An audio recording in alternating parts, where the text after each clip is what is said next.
Good morning, comrades and friends. Good morning, Taunton, and welcome to the first ever meeting of the Korean Friendship Association of the UK West of England branch. And I'll sort of introduce the chairman of the branch, Comrade Alan Bowen, who established the branch last year online, I think September year, so it's had its own Facebook page for a year. And as we've moved out of lockdown finally, and there's an uneven return to normal life in the country. We're not sure about what will happen next. We're not here to really talk about that, but we are trying to resume activities in real life, which I think are the most important ones. Facebook is all very nice, we can clock up lots of likes on Facebook, but what really matters is holding meetings like this face to face. So we held the pickets of the MOD and Foreign Office or Foreign Commonwealth and Development Office is these days, another name change. We held a picket of that on the 21st of August, good turnout for that.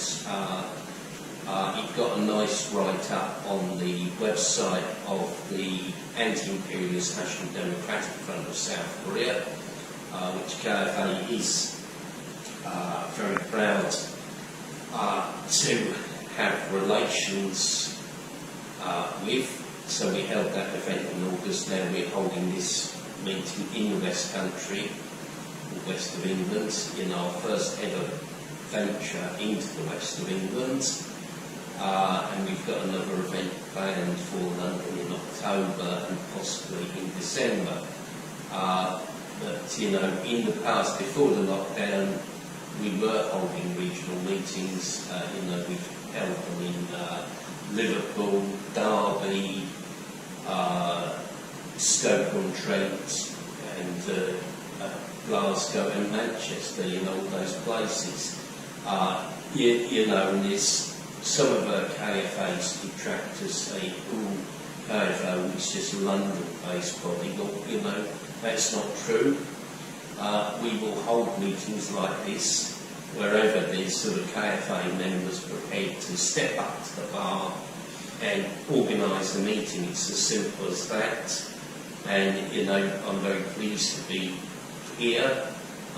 This is a lovely venue, and we hope to be holding more meetings like this over the coming months and years. So anyway, my remit today is I'm going to try and introduce KFA and also speak about my experience in visiting the DPRK over a period of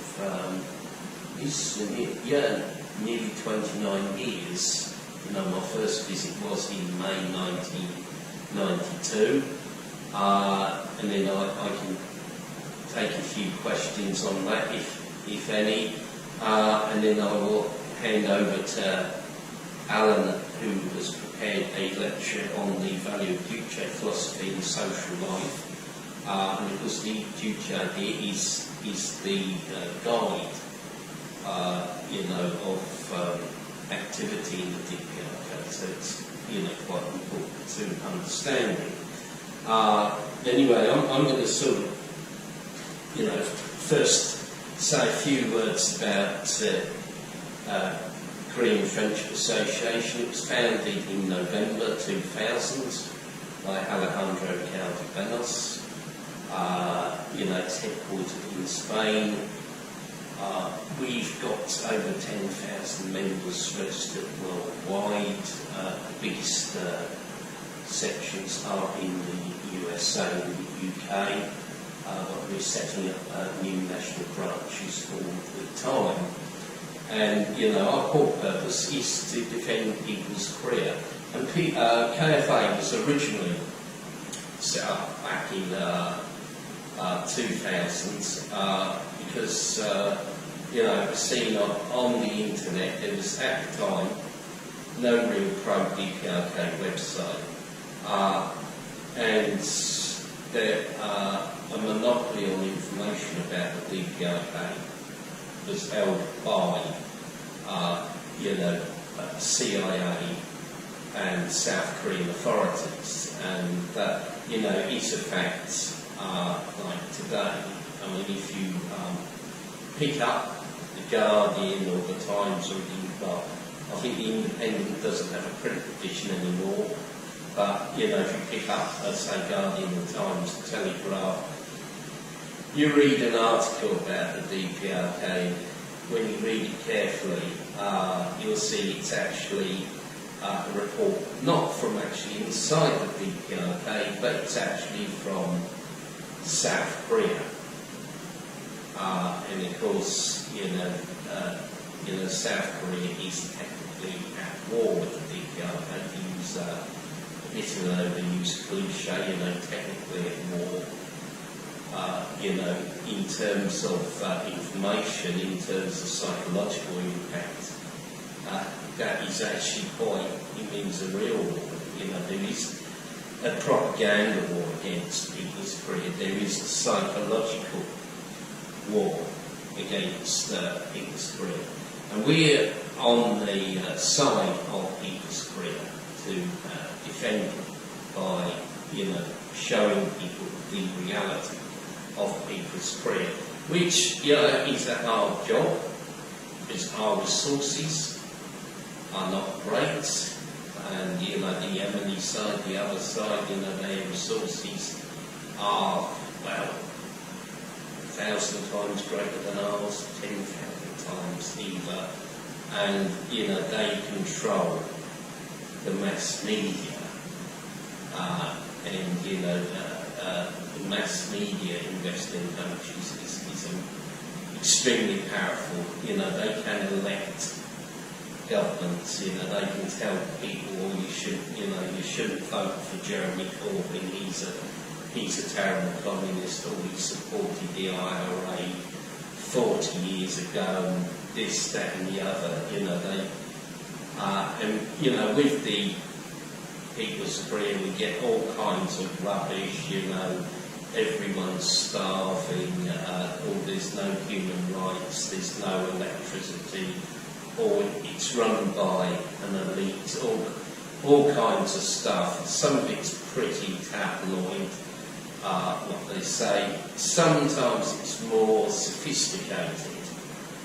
You know, I'm, you know, a bit later, you know, I'm going to just speak about you know, one or two things, you know,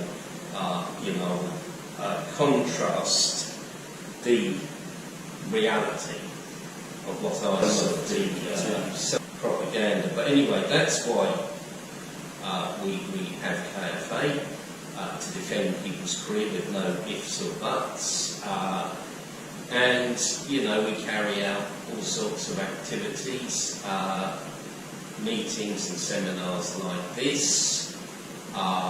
You know, obviously a lot of online activity, you know, Facebook, KFA UK, we've got 10,800 Facebook likes, which is good. We'd like to get that up to 11,000, 12,000 or more.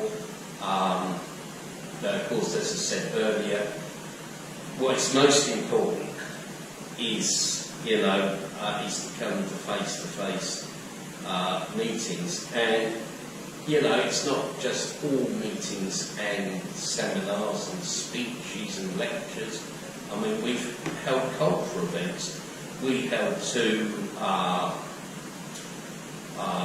DPRK revolutionary poster exhibitions. We actually got real hand-painted posters from the DPRK, the Months Day Art Studio, and we had an exhibition in Croydon in the early summer of 2018 and April 2019.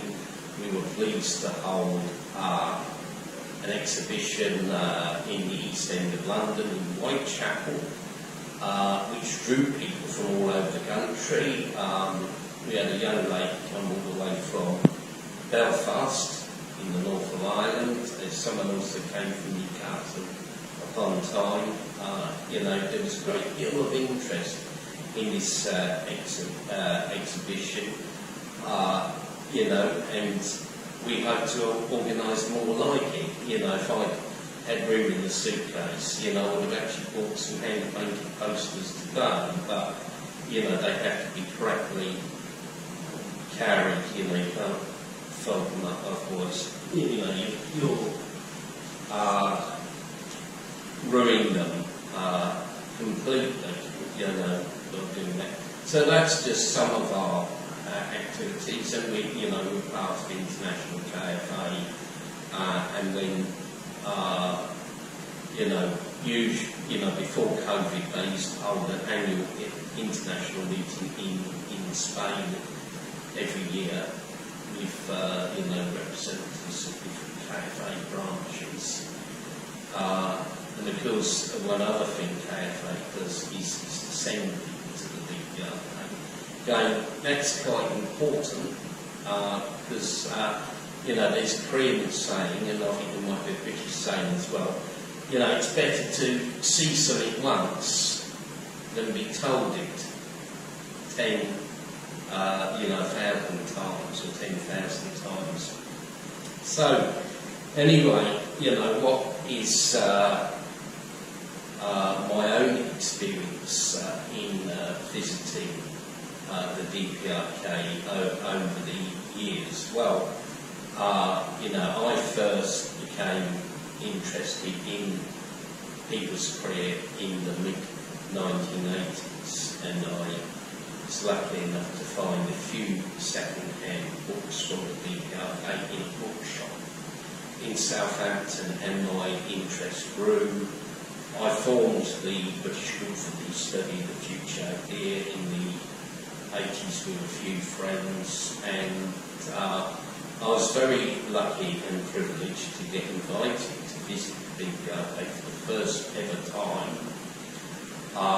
in May 1992 as part of a delegation of European followers of the Juche and some political organisations from Western Europe, such as the Workers' Party of Belgium. And it was quite an experience visiting the DPRK. I mean, admittedly, I've been studying the DPRK since the mid-80s, seen a lot of magazines about the DPRK, colour magazines. And, some of it was, what I'd really expected to see. And in some areas it actually went far beyond my expectations, because I remember visiting Pyongyang Middle School, secondary school in the DPRK, and they were actually using computers. Now, I hadn't expected to see that, so that was a surprise. And DPRK struck me as a very solid socialist society, because this was a time, only a few years before, that the USSR had collapsed, been overthrown. Well, I think the term Koreans like to use is the frustration of socialism. And, it was in a lot of people's minds about, what was going to happen in the socialist countries. I mean, some people thought that the DPRK would also collapse. The American press was saying that. I remember in 1991 picking up a copy of Newsweek, magazine in WH Smith's, that awful sort of Yankee coffee table magazine, and it said, North Korea will collapse in 3 months, they won't have enough food or energy to get through the winter now the Soviet Union's gone. I was visiting the DPRK in May 1992, and that's because a good illustration of the false propaganda against the DPRK.